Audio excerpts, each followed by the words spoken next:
Jake Morrison stood in the center of the massive council chamber on Xerion Prime. The room was huge, with curved walls that reached up into darkness.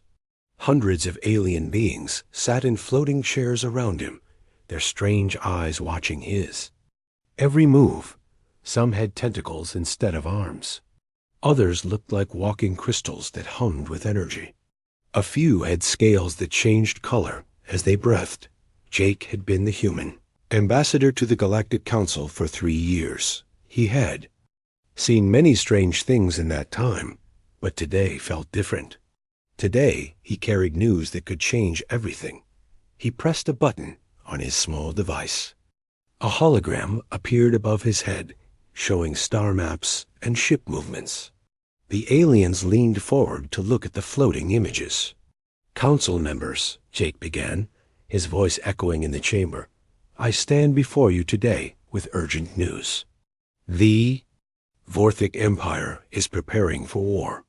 A sound like grinding metal came from the Altarian section. Counselor Zithara, who looked like a tall blue lizard with golden eyes, made what Jake knew was laughter. Her long neck swayed as she spoke. "Ambassador Morrison," she said, her voice smooth but cold. "Humans have been part of our galaxy for only 50 years. Do you really think you understand galactic politics better than species who have lived among the stars for thousands of years?" Jake felt his jaw tighten, but he kept his voice calm. "Counselor Zithara, I ask you to look at the evidence. Our deep space monitors have recorded massive Vorthic fleet movements near the border zones. They have attacked 3 minor worlds in the past 2 months. The hologram changed to show burning planets. Cities turned to ash. Millions of dead beings lying in the streets." Jake had seen these images many times, but they still made his stomach turn. A new voice spoke up. This one came from Mordun, the Calarian trade representative. He looked like a giant bug with 6 arms and compound eyes that sparkled like diamonds. "The humans are trying to scare us," Mordun said, his voice buzzing like an insect. "They want to build more warships. They want more power in the council. This is just another human trick." Jake shook his head. "This is not about power. This is about survival. The Vorthic have new weapons. Bioships that can eat through our strongest metals. Neural parasites that turn captured beings into slaves. They are not the same enemy you fought centuries ago." The chamber filled with noise as hundreds of aliens talked at once. Some made clicking sounds. Others whistled or hummed. Jake waited for quiet to return. A crystal being from the ethereal collective began to glow brighter. When it spoke, its voice sounded like music played through water. "The Vorthic have always been aggressive." It sang, "but they lack the technology to threaten established council worlds. Our shields have protected us for 1,000 years. Our weapons can destroy any fleet they send against us." Jake pulled up new images. These showed Vorthic ships that looked like giant insects made of metal and flesh. Dark energy crackled around their hulls. "These are not the ships you remember," Jake said. "Our scientists believe they use dark energy cores. Their weapons can punch through shields that have never failed before. And when they take a world, they do not just conquer it. They change the people. They make them into something else." More grinding laughter came from Zethara. "Human science is still primitive compared to ours. Your species has barely learned to travel between stars. How can you possibly understand technology that we do not?" Jake felt anger rising in his chest, but he pushed it down. Getting mad would not help his people or anyone else in the galaxy.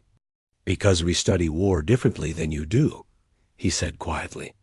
"Most council species fight to win territory or resources. Humans fight to survive. When survival is at stake, we learn fast." The chamber grew quiet. Jake knew he had their attention now, even if they did not believe him. "The Vorthic are not trying to win a normal war," he continued. "They want to remake the galaxy in their image. Every world they take, Every person they capture becomes part of their empire forever. They do not take prisoners. They make slaves. He pressed another button. The hologram showed Vorthic ground forces, soldiers that were half machine and half living tissue, weapons that fired not bullets, but living organisms that burrowed into their targets. Our colonies on the frontier have been watching them for months, Jake said.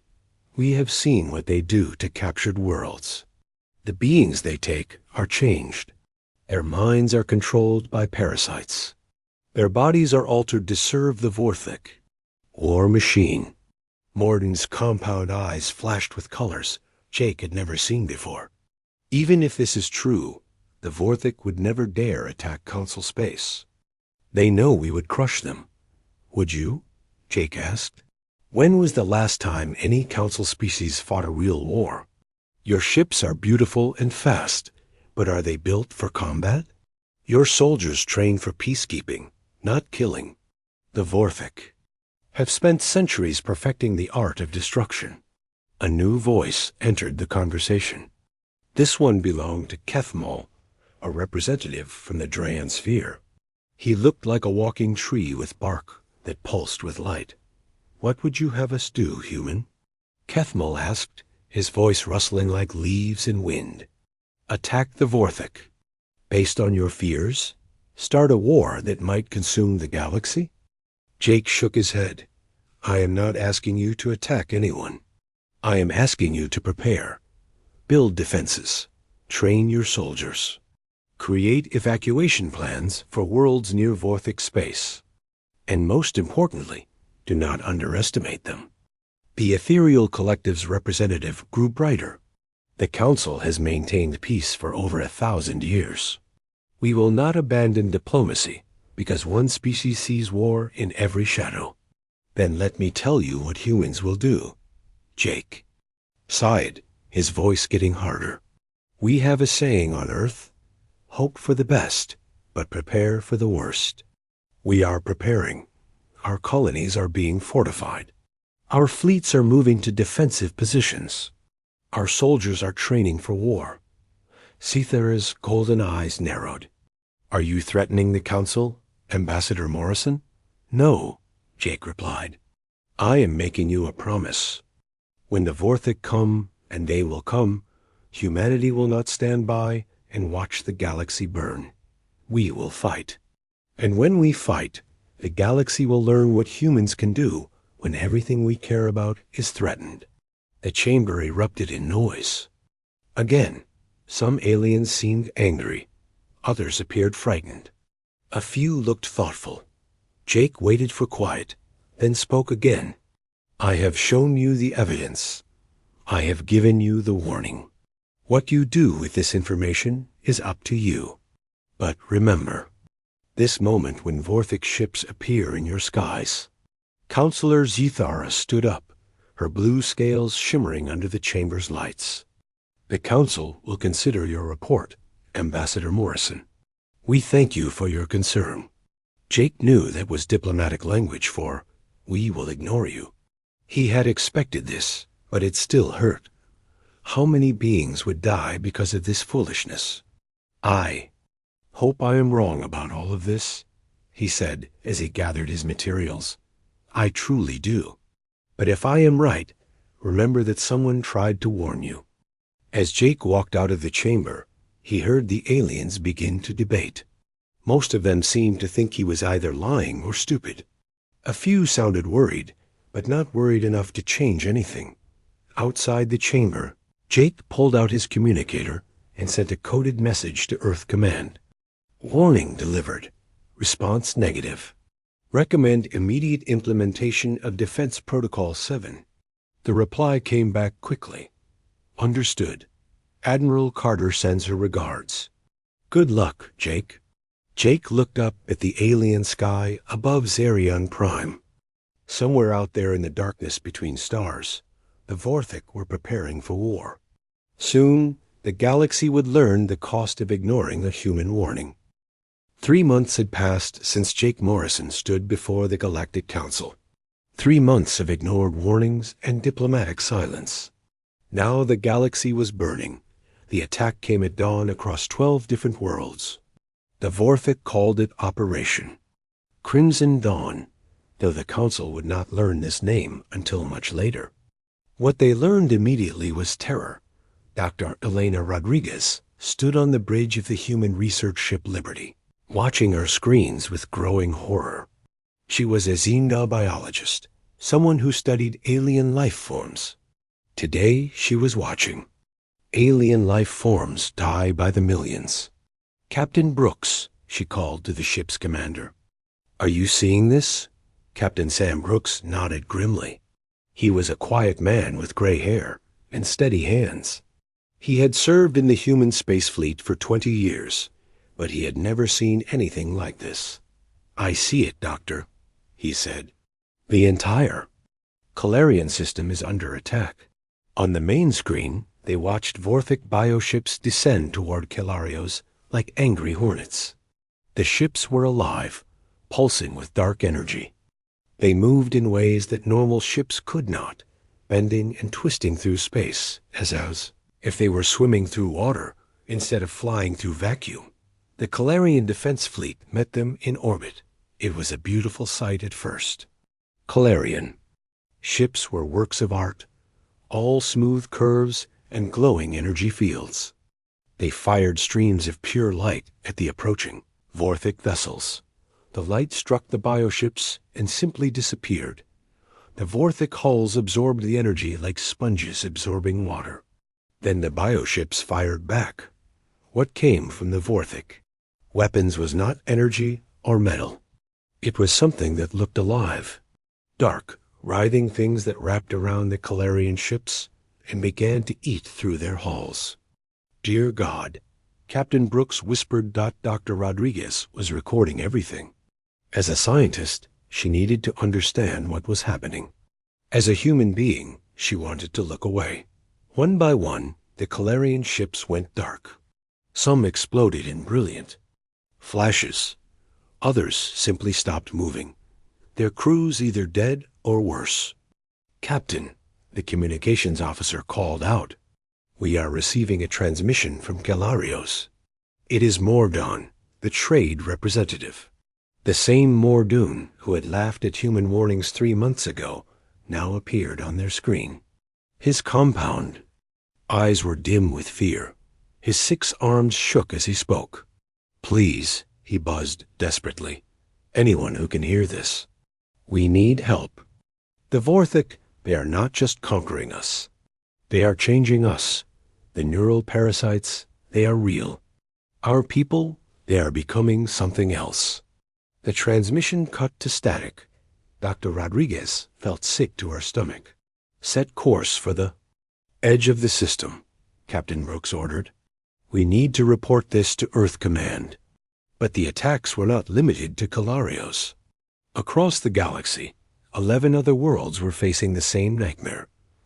On Alteria Prime, Counselor Cithara stood in her government's war room, watching her planet's mighty defenses crumble. The Alterian energy shields had protected their world for 300 years. They had never failed, not once. Now they were failing spectacularly. The Vorthic bioships approached the planet, like a disease approaching a healthy body. When they struck the energy shields, something impossible happened. Instead of bouncing off or being destroyed, the bioships began to feed on the shield energy. How is this possible? Zethara demanded of her military advisors. General Coulter, an old Alterian warrior with scars across his blue scales, shook his head in confusion. "The shields are powered by our sun itself. Nothing should be able to drain that much energy." "The human ambassador warned us," another advisor said quietly. "He said they had new weapons. Dark energy cores." Zethara's golden eyes flashed with anger, but not at the advisor. She was angry at herself. How could she have been so foolish? The bioships broke through the shields and descended toward Alteria's cities. As they came down, they released clouds of small flying creatures. At first, the Alterians thought these were some kind of weapon. And they realized the truth was much worse that the creatures were alive. They were neural parasites, just as Jake Morrison had warned. They flew through the air, seeking living beings to infect. When they found someone, they burrowed into their brain and took control. Zathara watched through security cameras as her people changed. First they screamed, then they went quiet. Then they stood up with empty eyes and began walking toward Vorthek collection points. "We need to evacuate the capital," General Coulter said. "Where can we go that they cannot follow?" Zathara asked. The general had no answer. Meanwhile, in the depths of space, the ethereal collective was learning that some things could hurt beings made of pure energy. The ethereals had never known physical pain. As creatures of light and thought, they had believed themselves immune to the crude violence that plagued other species. They were wrong. The Vorthek had brought sonic scramblers, devices that could disrupt energy patterns. When the weapons fired, the ethereal forms began to break apart. For the first time in their species' existence, they experienced agony. The crystalline being that had spoken so confidently at the council meeting was among the first to be attacked. Its beautiful musical voice became a scream of pure terror. As Vorthek weapons tore its energy matrix apart, across the galaxy, the pattern was the same. Advanced civilizations that had known peace for centuries were being destroyed by an enemy they had refused to take seriously. Captain Ryan Blake was patrolling the frontier in his destroyer Vigilant when the attacks began. He was a career military officer, the kind of human who had joined the space fleet because he believed in protecting others. "Sir," his communications officer called out, "we are receiving distress signals from multiple council worlds." Ryan looked at the tactical display. Red warning lights showed Vorthek attacks across a front hundreds of light years wide. "Orders from Earth Command?" he asked. "None yet, sir. We are supposed to maintain patrol and observe." Ryan felt his jaw clench. Observe while millions died. Watch while civilizations fell. It went against everything he believed in. "Lieutenant Foster," he called to his weapons officer, "how long would it take us to reach the Saldara system?" Amy Foster checked her instruments. She was young for her rank, but she was the best shot in the human fleet.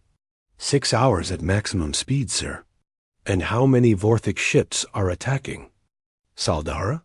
Sensor readings show at least 20 bioships, sir." Ryan's first officer, Commander Steve Johnson, stepped closer. "Sir, those are not good odds, and we do not have orders to engage." Ryan looked at the tactical display again.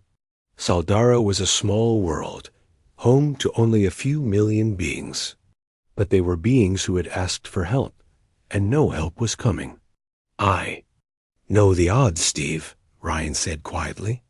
"But sometimes doing the right thing means ignoring the odds." He turned to the helm officer. "Set course for Saldara, maximum speed." "Sir," Commander Johnson said, "this could be considered disobeying orders." Ryan smiled grimly. "Then I guess we better make sure we win. Otherwise, there might not be anyone left to court-martial us." Back on Earth, Admiral Lisa Carter sat in the Situation Room deep beneath the planet's surface. Reports were coming in from across the galaxy, each one worse than the last. 12 worlds under attack, her intelligence officer reported. Estimated casualties in the hundreds of millions. And climbing. Status of Council Defense Forces? Carter asked. "Destroyed or retreating on all fronts. The Vorthek bioships are more advanced than our intelligence suggested. Council weapons seem to have little effect on them." Carter nodded grimly. She had expected this, though she had hoped to be wrong. "What about our forces in the area?" "Captain, Blake has broken off from patrol and is moving to engage at Saldara. Other ships are requesting permission to assist." Carter looked at the strategic display. If the Vorthek consolidated their conquests, they would control a significant portion of Council space. From there, They could launch attacks on human colonies. "Get me a secure line to President Davis," Carter ordered. "Ma'am," another officer interrupted. "We are receiving a transmission from the Galactic Council. They are requesting immediate military assistance." Carter almost laughed, but there was no humor in the situation. 3 months ago, these same beings had dismissed human warnings. Now, they were begging for human help. "Tell them we are considering their request," she said, "and get me that line to the president. It is time to show the galaxy what humans can do when someone threatens the innocent."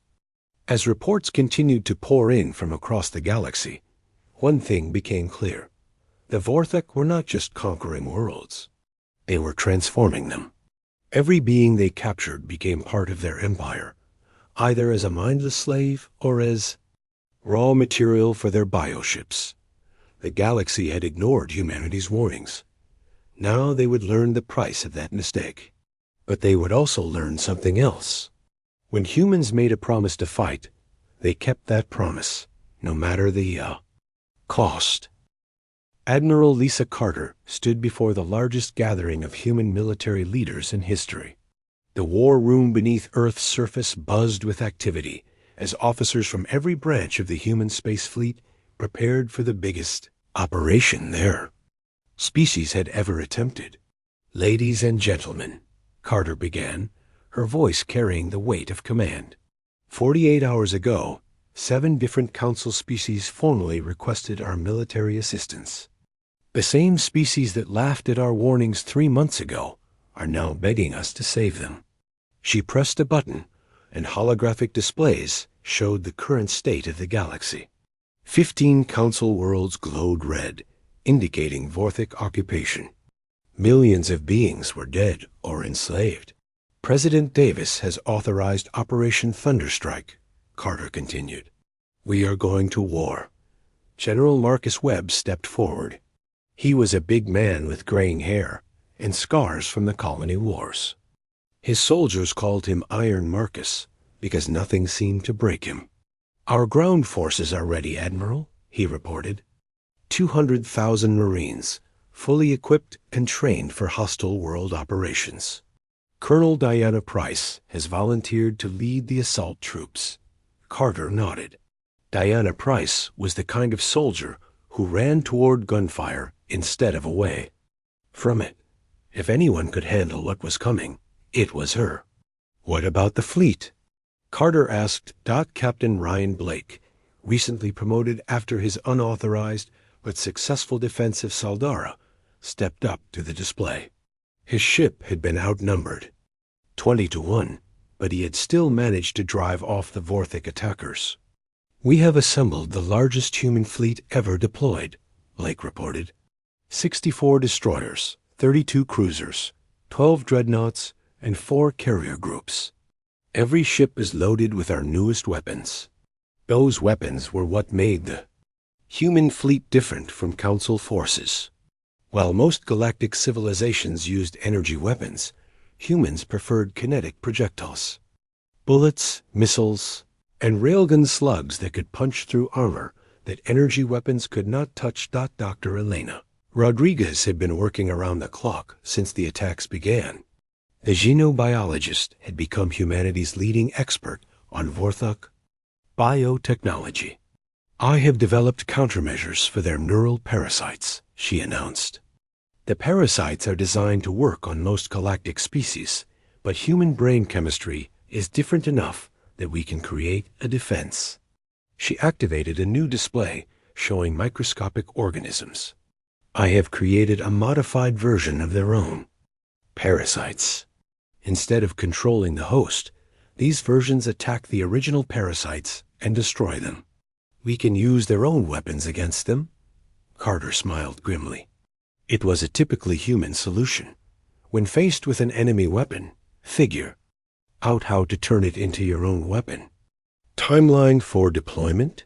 she asked. 6 hours to reach the first battle zone," Blake answered.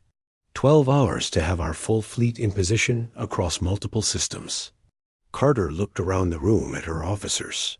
These were people who had trained their entire lives for war. Unlike most council species, humans had never stopped fighting. Even in peacetime, they prepared for the next conflict. "The galaxy is about to learn something important," she said. "They are going to learn the difference between a species that fights when it has to, and a species that knows how to win." The first engagement came at Saldara, where Captain Blake had already proven that Vorthic bioships could be destroyed. Now he was back with reinforcements, and he was angry.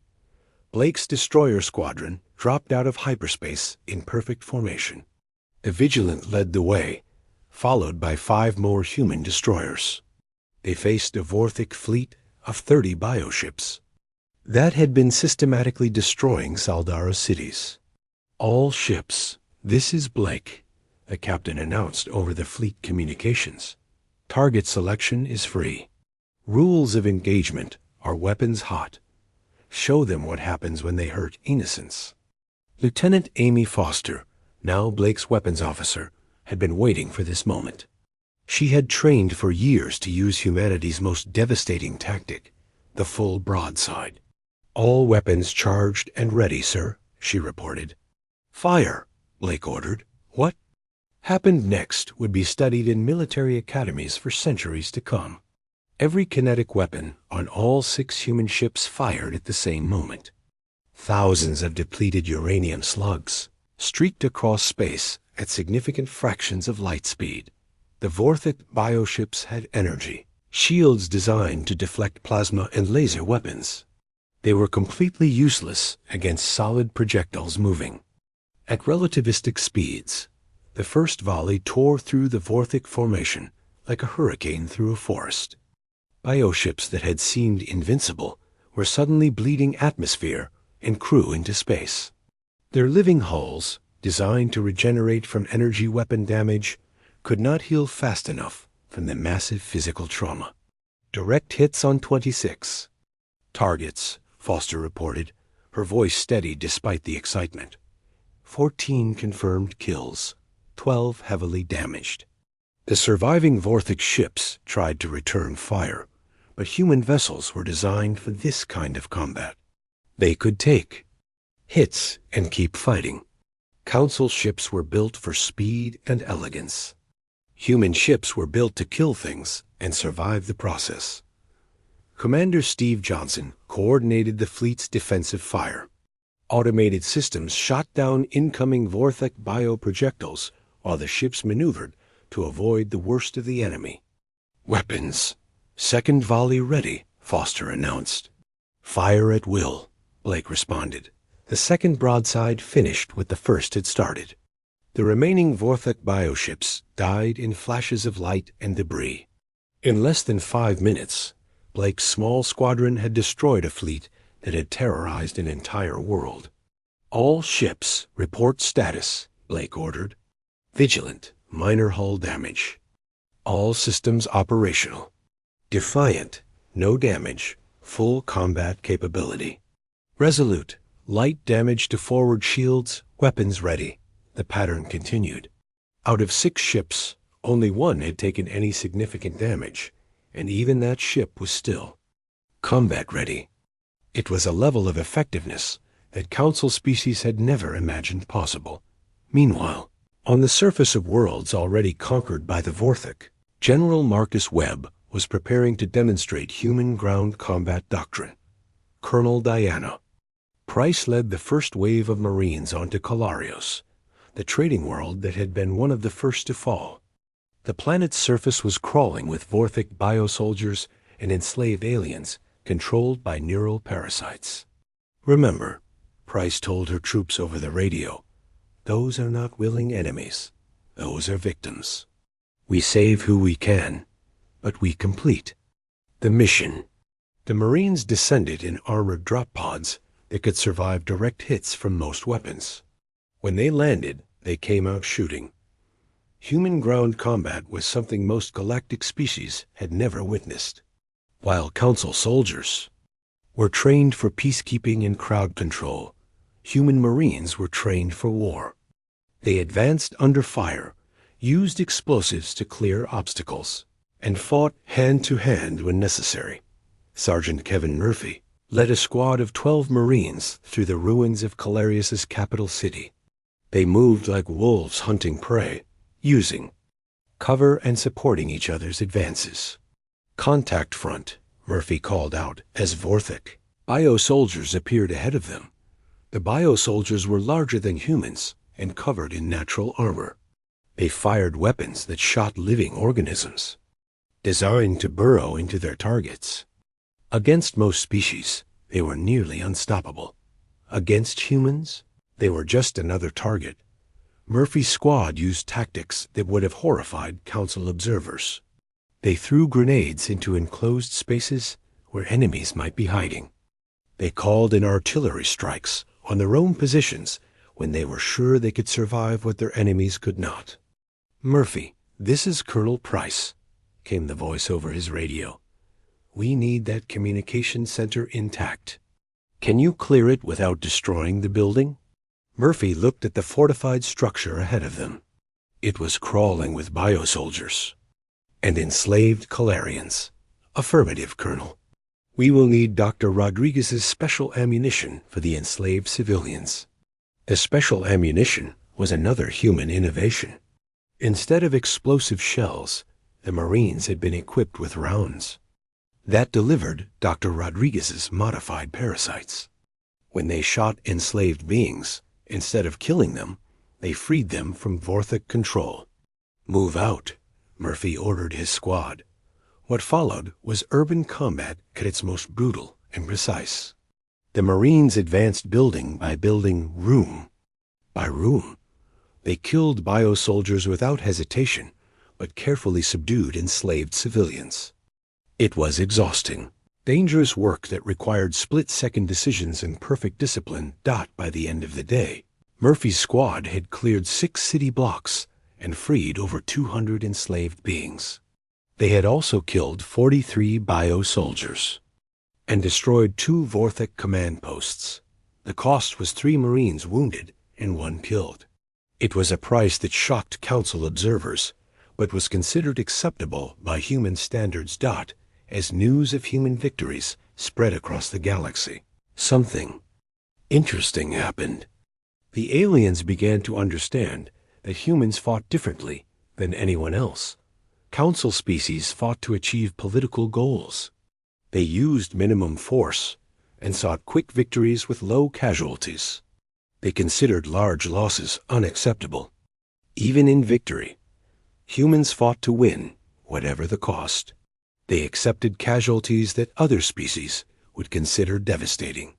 They used maximum force and sought complete victory rather than negotiated settlements.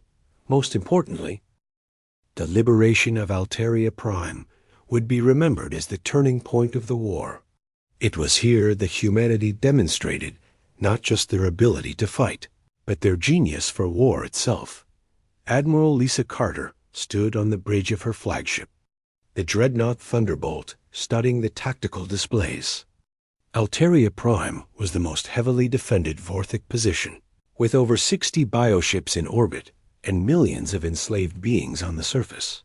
"This is going to be our biggest challenge yet," she said to her staff officers. General Marcus Webb nodded grimly. "The Vorthik have had 3 months to fortify that world. They know we are coming, and they are ready for us." Carter smiled. "Then it is time to show them that humans are very good at doing the unexpected." The plan she had developed was ambitious, dangerous, and completely insane by the standards of galactic warfare. It was also typically human. Commander Steve Johnson had volunteered to lead the deception force. His job was to make the Vorthik think they were seeing a desperate human retreat, drawing the enemy fleet away from their defensive positions. Johnson's squadron consisted of 12 ships disguised as cargo vessels. They looked helpless and vulnerable as they approached Alteria Prime, broadcasting fake distress signals and appearing to flee from pursuing Vorthik forces. "All ships, remember to look scared," Johnson told his captains over a secure channel. "We want them to think we are refugees running for our lives." The Vorthik took the bait. 58 bioships abandoned their orbital positions to pursue what they thought were easy targets. It was exactly what Carter had hoped for. While the enemy was distracted, Carter's main fleet had been hiding in the shadow of Alteria's largest moon. For 18 hours, 60 human warships had been running silent, powered down and drifting like space debris. The timing had to be perfect. Too early, and the Vorthik would escape back to their defenses. Too late, and Johnson's ships would be destroyed. "Admiral," the sensor officer reported, "Commander Johnson's force is in position. Enemy fleet is fully committed to pursuit." Carter looked at the tactical display. The Vorthik fleet was strung out in a long line, chasing Johnson's ships away from the planet. They had no idea that the real threat was coming from behind them. "All ships, power up and prepare for combat," Carter ordered.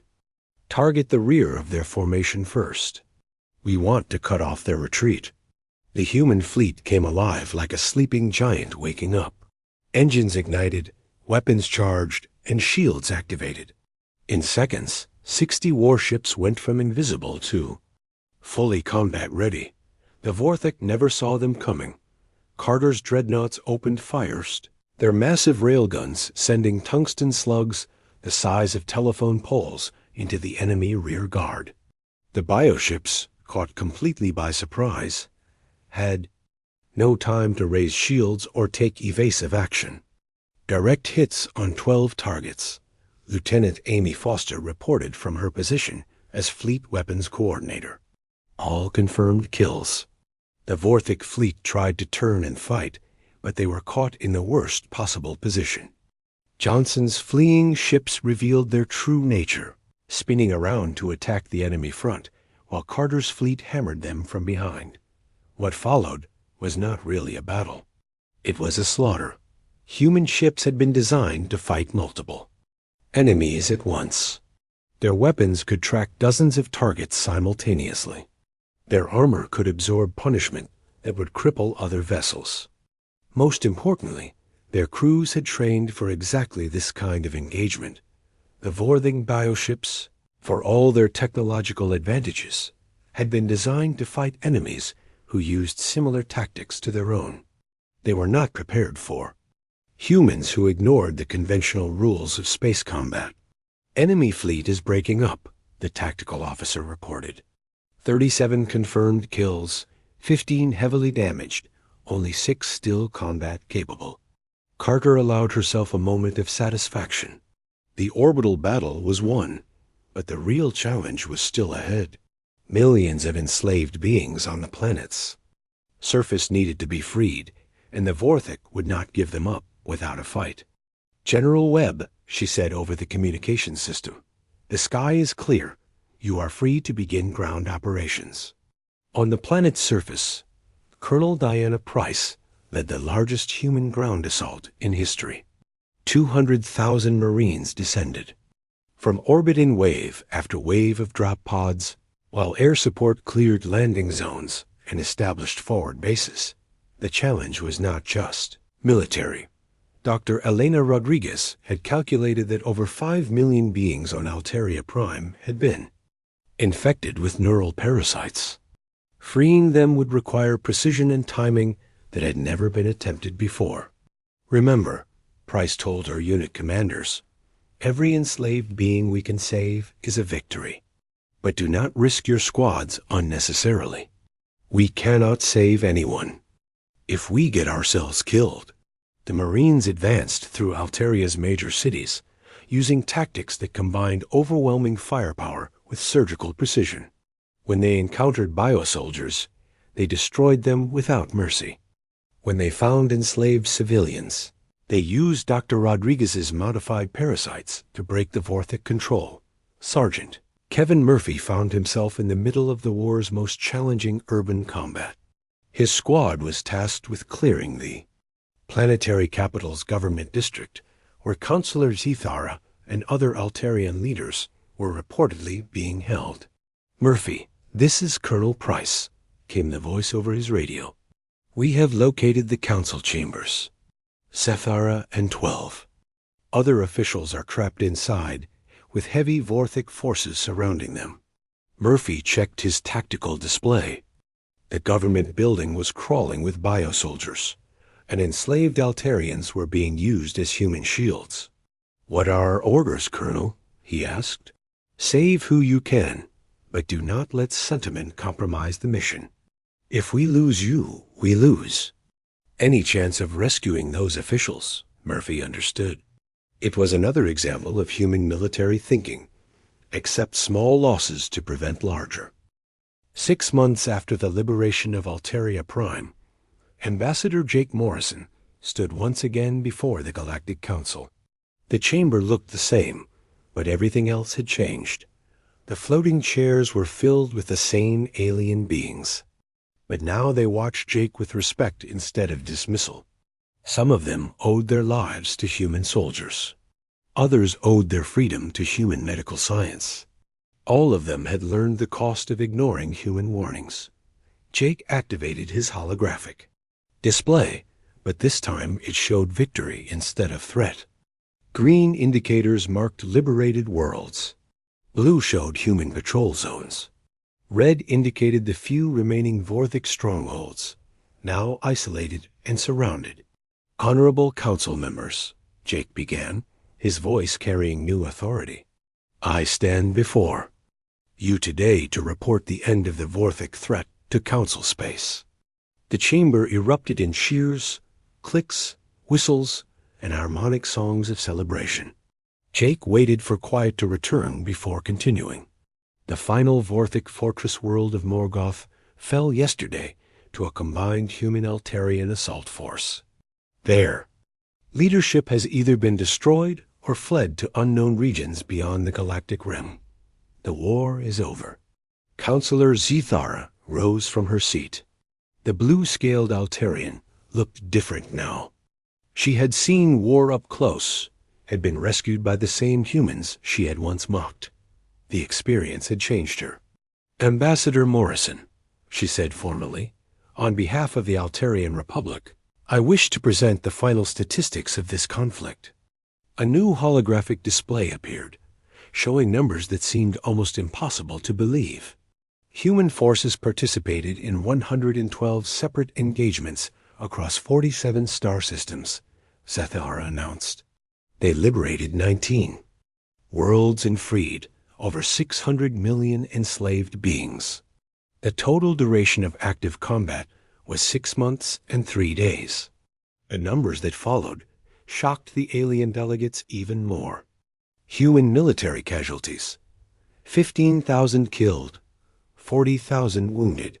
Human fleet losses: 12 major warships destroyed, 31 damaged but repairable. The chamber fell silent. Council military experts had predicted that defeating the Vorthic would require decades of warfare and millions of casualties. The humans had done it in months, with losses that barely qualified as a rounding error by galactic standards. Admiral Lisa Carter stepped forward to address the practical questions that were on everyone's minds. The speed of our victory was not due to superior technology, she explained. Most Council species have more advanced energy weapons and defensive systems than we do. Our advantage was doctrine. She activated a new display showing human military theory. "We plan for war differently than you do. While your species design beautiful ships for exploration and trade, we build ugly ships that can take damage and keep fighting.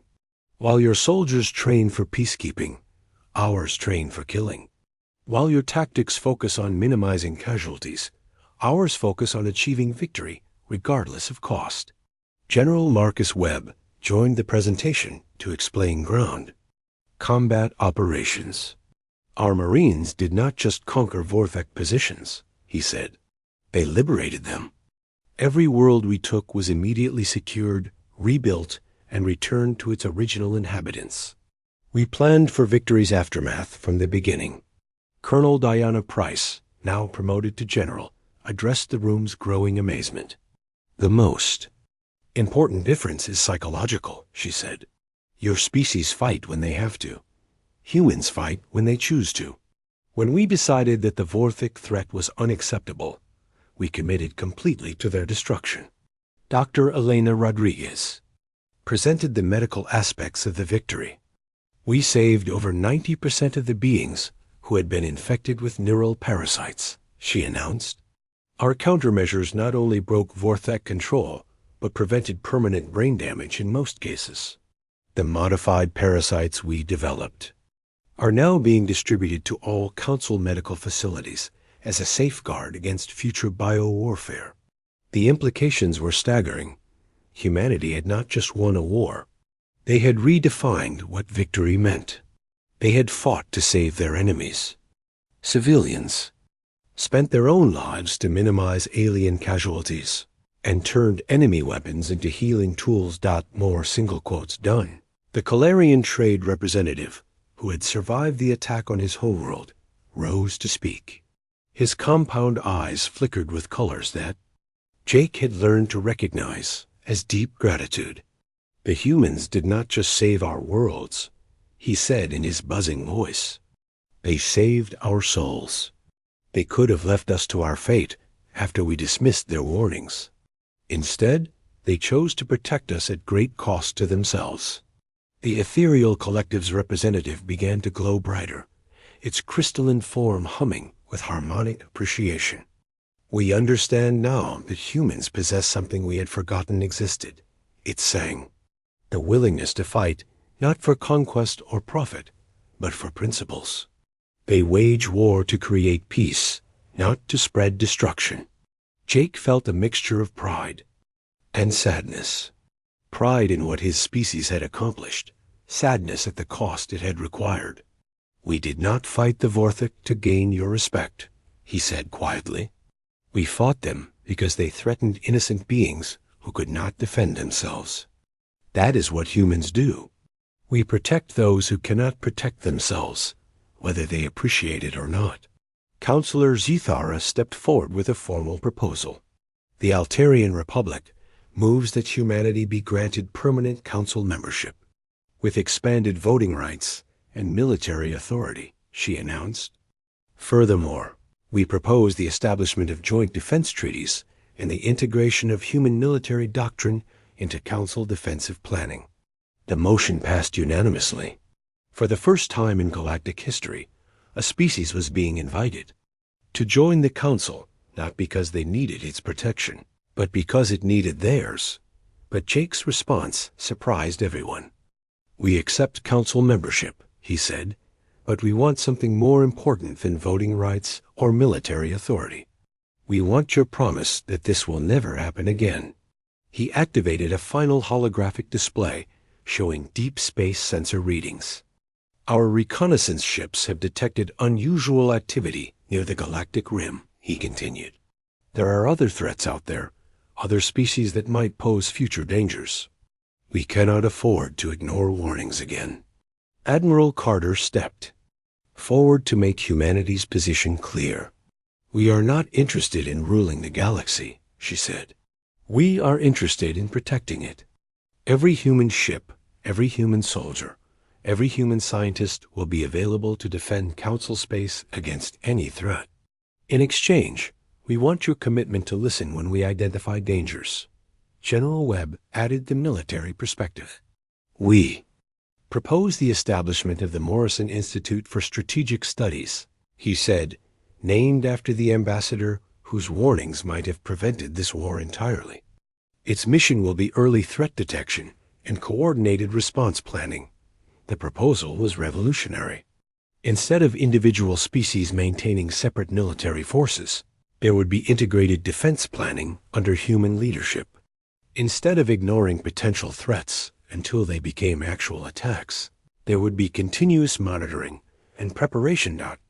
Dr. Rodriguez presented the final element of the new galactic order. We also proposed the establishment of joint research facilities focused on defensive technologies, she said. Biowarfare countermeasures, advanced medical techniques, and emergency response protocols. We will share everything we learned during this war. As the council session ended, Jake found himself walking through the station's gardens with Counselor Zithara. Above them, human patrol ships maintained their vigilant watch over Council space. "Why did you really do it?" Zethara asked. "After we treated you so badly, why did your people risk everything to save us?" Jake thought about the question for a long moment before answering. "Because that is who we are," he said finally. "Humans have a saying, the only thing necessary for evil to triumph is for good people to do nothing. We could not do nothing while innocents suffered, regardless of how those innocents had treated us." Zethara nodded slowly. "Your species frightens many of the council members. They have seen what you can do when you make war. They worry about what you might do if you ever decided they were your enemies." Jake smiled grimly. "Then they should make sure we remain friends. Because the galaxy is a dangerous place, and there are worse things out there than the Vorthik. When those threats come, and they will come, the Council will be very glad to have humans watching the darkness between the stars."